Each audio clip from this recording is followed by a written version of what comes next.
सारी history explain की थी कि कैसे 100 साल पहले यूरोप से लाखों यहूदी फलस्तीन में आकर बसे, इन्होंने इसराइल बनाया और आज फलस्तीनी अपनी ही जमीन से बेघर हो चुके हैं।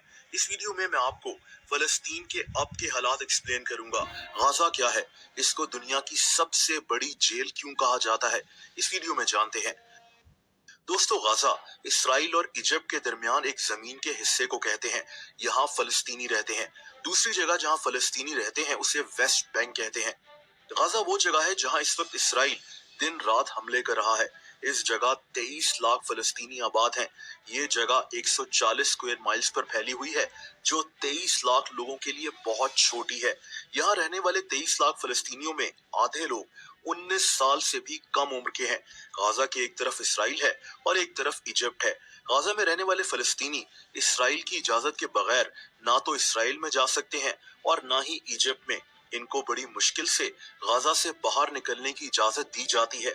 यहाँ तक कि ये लोग फलस्तीन के दूसरे हिस्से वेस्ट बैंक में भी बहुत मुश्किल से जाते हैं। फलस्तीनियों के लिए गाजा से वेस्ट बैंक या वेस्ट बैंक से गाजा सफर करना बहुत मुश्किल है, क्योंकि इसराइल ऐसा होने नहीं देता।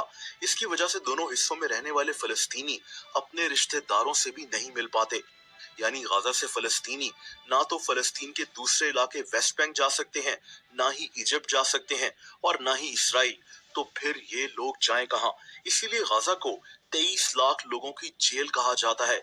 यहाँ की इकोनॉमी बिल्कुल तबाह हुई हुई है, बेरोजगारी बहुत ज्यादा है और तालीम और सेहत की फैसिलिटीज ना होने के बराबर है। जब इसराइल कई दिहाइयों से स्कूल्स और हॉस्पिटल्स पर अटैक करेगा तो फलस्तीनी पढ़ाई और सेहत का क्या सोचेंगे? अब ये वो हालात हैं जिनमें फलस्तीनी कब से रह रहे हैं। आज जहां इसराइल मौजूद है, 1948 में यहाँ कभी फलस्तीनी रहते थे, लेकिन इसराइल ने खुद को एक मुल्क डिक्लेयर किया और 1948 में 7.5 लाख फलस्तीनियों को उन्हीं के घर से निकालकर गाजा में भेज दिया।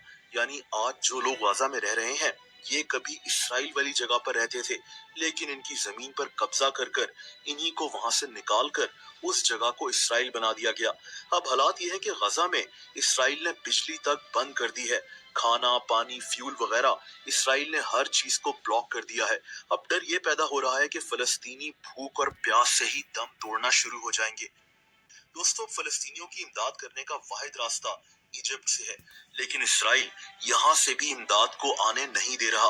हालांकि इजिप्ट यानी मिस्र कोशिश कर रहा है कि किसी तरह गाजा में इमदाद भेजी जाए, लेकिन ये आसान नहीं है। दोस्तों, आप जानते हैं कि हमास क्या है? हमास एक ग्रुप है जो 1987 में फलस्तीन में बनाया गया था। 2006 में गाजा में इलेक्शंस हुए थे और हमास ये इलेक्शंस जीत गया था। गाजा पर इस वक्त भी यही ग्रुप हुकूमत कर रहा है और तभी इस जंग का सेंटर पॉइंट फलस्तीन का इलाका गाजा है, वेस्ट बैंक नहीं। एक अंदाजे के मुताबिक हमास के पास 40,000 फाइटर्स मौजूद हैं जो इसराइल के खिलाफ जंग लड़ रहे हैं। ये भी कहा जाता है कि हमास ने गाजा के नीचे खुफिया सुरंगों का एक नेटवर्क बनाया हुआ है जहां से ये ऑपरेट करते हैं। बहरहाल दोस्तों, गाजा क्या है, यहाँ फलस्तीनी कैसे रह रहे हैं और इस वक्त यहाँ खाना और पानी तक मौजूद क्यों नहीं है? मुझे उम्मीद है कि आपको इन सारे सवालात के जवाब मिल गए होंगे। Subscribe to my channel and also press this bell icon so you can get latest video notifications. And this is absolutely free.